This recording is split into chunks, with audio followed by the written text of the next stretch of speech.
What's good? It's your boy I See Josh, and we're back with another video. We got a producer letter for Global Dokkan Battle. Now, I'm just gonna say bad take. Like, I'm just gonna round it out about like 210 at this point, since I've been on YouTube for a while now.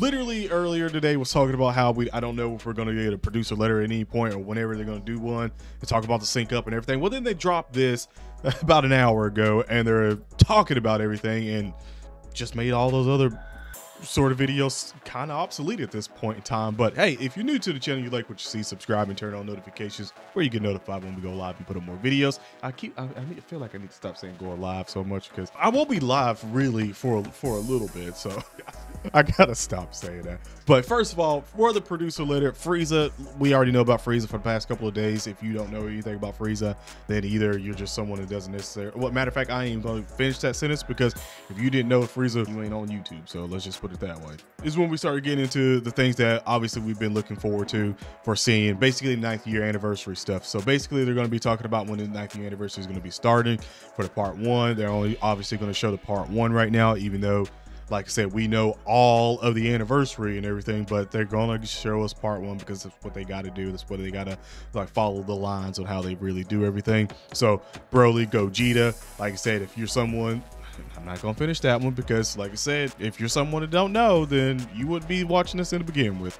So we're going to skip on from that one. We already know about these two. They're not even the biggest hype of it, but we already know about those two right there. So, obviously, the Dokkan Countdown will be starting in June, and also missions and stuff like that. And then to talk about the tickets as well that you can use through it. So you can pretty much, in my opinion, those tickets probably going to be pretty nice. They'll probably be a little expensive, probably about the same as, I would say, somewhere around the Gohans and stuff like that. They'll probably be somewhere around 40 bucks on it. So you might be looking at maybe close to about 80 something dollars to get all the packs and stuff like that, which, like I say, if they only do it that way, if it's only like the 2 big packs that you have to buy on each one of them, which would be about $80 each, that's 160 bucks for all of the tickets, and that's whatever there. But we'll just have to really see what they actually kind of do with it. I mean, like I said, it is a good little bit, but the sales will be absolutely incredible. So if you don't even want to buy the tickets from that one, you can just get all the Dragon Souls and have a very, very, very good, especially if you're someone that's been skipping out on all the banners and basically have a bunch of Dragon Souls right now. This right here is going to, this part and the second part is going to be like incredible for you to like go through and just stockpile Dragon Souls up for the worldwide celebration. By the way, not skipping in between this one, because the next one we'll be talking about a bunch of things here. This is the last part of the producer letter, and this is, in my opinion, one of the more important parts of it, because it is a Q&A that they have through this one. So it says, thank you for all the questions that you sent us for the Q&A event we held the other day. We have picked a few of them to reply to. So again, like, hate to beat a dead horse and stuff like that, but I don't think they're really going to talk about the rose stuff whatsoever at all. Let me just put it that way. So basically the first question was, please give us info on how the operating schedule unification timing will be handled. So they pretty much, it's like a backhanded slap, you know, like they tell you, but at the same time they're like, yeah, but you're gonna have to wait a little bit, basically. So we're planning on releasing information on the operating schedule unification timing during the 9th year anniversary campaign. We appreciate your patience in this matter. Basically, yeah, we're going to do another probably producer letter video talking about when the sync up is actually going to happen, basically announcing a time frame without just giving us a time frame. And in my honest opinion, I think it's going to go back to how it was beforehand, when everyone's first sort of guess was that pretty much Topo is going to be in that spot between the anniversary and the worldwide celebration, and that's probably going to be when the sync up actually happens. So whatever we don't necessarily have on the global side at that point in time is probably what's going to be out right then there. I'm going to assume excluding the Tanabata. Like, I doubt we're going to get the Tanabata right in the middle of those two. Highly doubt that. I'm still on the train of Tanabata in November, but them just adding to it for the JP side as well, and that way JP side can literally just, you know, buy all the units that they missed for the Tanabata, whatever, with the coins, and also have a new unit to summon on as well too, alongside of the global side. That again, it'll all be new for us at that point in time. So I think that's probably the more logical and reasonable route to go through on that point. So question 2, how long does it take for an LR character to be created? I don't necessarily really care how long it takes, to be quite honest, but all right. So let's see what their answer was on this one. It depends on the character, but in case of the characters featured in the anniversary campaign or other big campaigns, it takes about 8. Did I say 8 months? Yeah, it takes about 8 months. So I just want to point out, Golden Week is a big campaign. How long you think it took to make Ultimate Gohan's animations? How long you think it took to do that?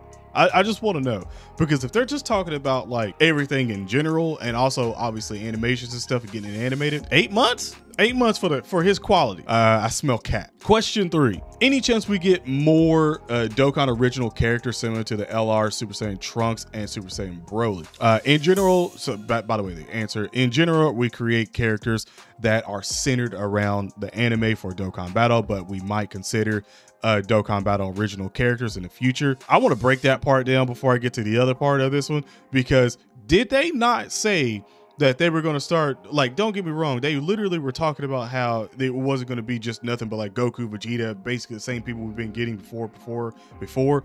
Like, they were talking about doing it, and they were like, yeah, this is one thing we want to focus on now. So the fact that they're like, yeah, we're considering it in the future for more what if sort of character things, stuff like that. It's like, no, that's what you definitely should be doing, to be quite honest. Like, after a while, you can only get the same Super Saiyan Goku that's doing the same damn thing, you know, a few times before it gets stale. So yeah, basically that again, I just feel like they just took some of the easier questions out that were, I mean, popular but easier questions out of this, and not really addressing like some of the big things and stuff like that that they could really actually have a Q&A with.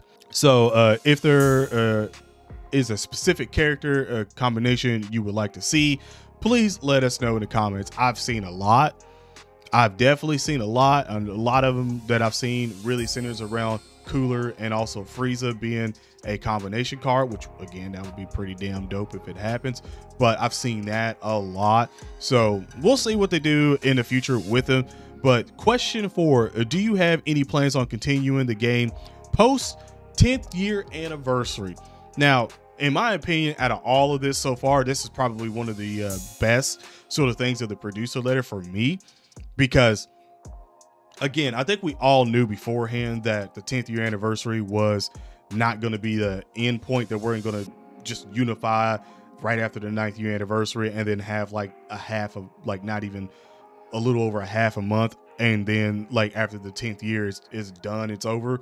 No, we all definitely knew that wasn't going to be the case whatsoever at all. So their answer to this is yes, we are planning to continue after the 10th year anniversary. We are also planning various improvements to make the game even more enjoyable, so we hope you look forward to. I take that not lightly when you say that you want to have a lot of improvements. Now, trust me, from the 9th year anniversary, if you remember from the actual roadmap that we've got, in that sort of spot there, they actually are doing the data download sort of improvement. So I'm going to assume that at this point in time, most people are really playing on, like, you know, newer devices and stuff like that. So you could really take advantage of all the file sizes and stuff, because currently right now this game is, I want to say, somewhere close to either 18 to 20 like gigabytes right now on the game. That's a lot of space for a mobile game. And the whole entire time, they've never really utilized the game properly when it comes to these updates and stuff like that, because you still get very big updates and stuff every now and then, especially for the anniversaries, worldwide and stuff like that. You get big updates. So I'm hoping that with the data download improvement, they can actually shave off some of those gigs to sort of condense it, because now when you really like I said, when you're looking at it, all these phones now are way better at utilizing the space and stuff like that on there. So they haven't really taken advantage necessarily of the technology at all. So I hope that this is what they're really talking about for one of the big massive improvements with the data download, but also with the improvements going forward of like will the game have more quality to life updates in terms of like HD textures, HD animations, HD sprites and stuff like that. Like I'm hoping, like for me personally, visually stuff is what sort of sells the game a lot more, is when everything looks good as well too, and then also obviously plays well. It's got to be functional, but when it looks good as well too is what one of the things that most people want. And I'm pretty sure currently right now you always see everyone always uses 4K renders and stuff like that. Is a big thing on Twitter, you know, Reddit and stuff like that. You get like everyone waits for the 4K renders to drop of the actual game, because in my honest opinion, as much as we talk smack about it, and when there's Legends that has like really good art, and then I think Buchigiri had really good art and stuff like that for its game, Dokkan Battle has really good art. It's just that if you only look at it from in the game, you're not really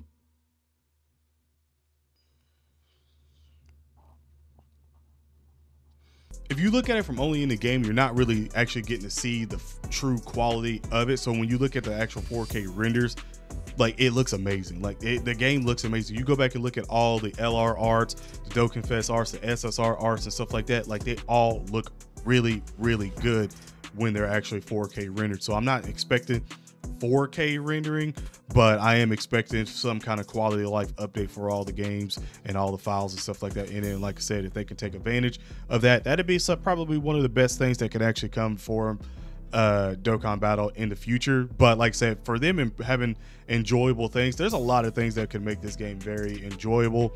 And we'll see what happens by the end of the year, because like I said, we still have another side of the roadmap that we haven't even got yet.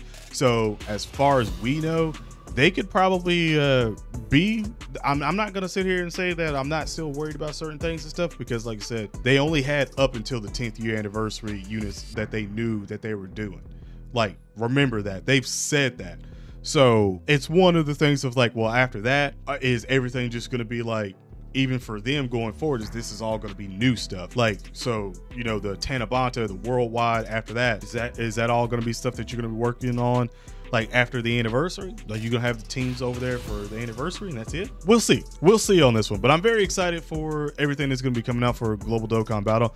Like I said, this, I won't say necessarily marks the hype start point. Obviously mid-June will start the hype point for real, but this is a good focal point of hype, especially when Dokkan was sliding back in on its drought sort of phase, especially on global side. It was sliding in that drought phase where it was like, all right, skip, blah, blah, blah. Like no one's going to be enthusiastic for anything until the anniversary does start. So this was a nice little wake up for Global Dokkan Battle. But let me know in the comment section below how you guys feel about the producer letter. Have an awesome day/night. Stay safe. And I'm out. Peace.